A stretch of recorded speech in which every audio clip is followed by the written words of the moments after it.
ciddi bir disiplin, çalışma ortamı vardı arkadaşlarımda. Bu ortam rekabetçi bir ortam. Özellikle Kırgız arkadaşlarım benim çok fazla. O yüzden onlarla ders üzerinde konuşmalarımız çok oluyor. Onu hissettim yani eğitim anlamında, bilim anlamında kendini geliştirmek isteyen insanlardan oluşan bir topluluk. Manas Üniversitesi'nde en sevdiğim şey samimiyet. Yani hocaların bize olan yakınlığı, bizim onlara ulaşmamız ya da burada evet baktığınız zaman 6.000 öğrenci var diye söyleniyor.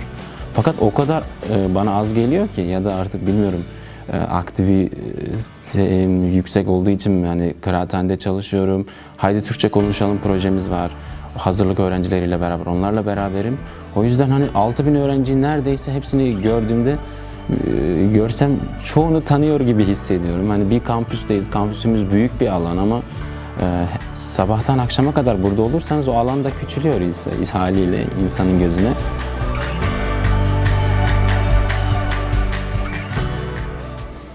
Burada kendimi o mücadele ruhunun içerisinde gördüm. Hani o mücadele ruhu kattı bana. Kırgızistan çok değerli bir şey kattığını düşünüyorum benim için. Okulla, eğitimle alakamı çok daha geliştirdim burada. Hani artık net bir hedefim var. Akademisyen olmak istiyorum. Aslında az önce bahsettiğim o ders dışı aktivitelerin hepsi bir araç. Amaç bu. Ben bunun için buraya geldim. Öncelikle kendimi geliştirmek, kendime fayda sağlamak, sonrasında aileme, çevreme ve üniversiteme, ülkeme, şu an bulunduğum ülke Kırgızistan'a da çok ciddi sosyolojik anlamda araştırma yapılacak saha olduğunu düşünüyorum.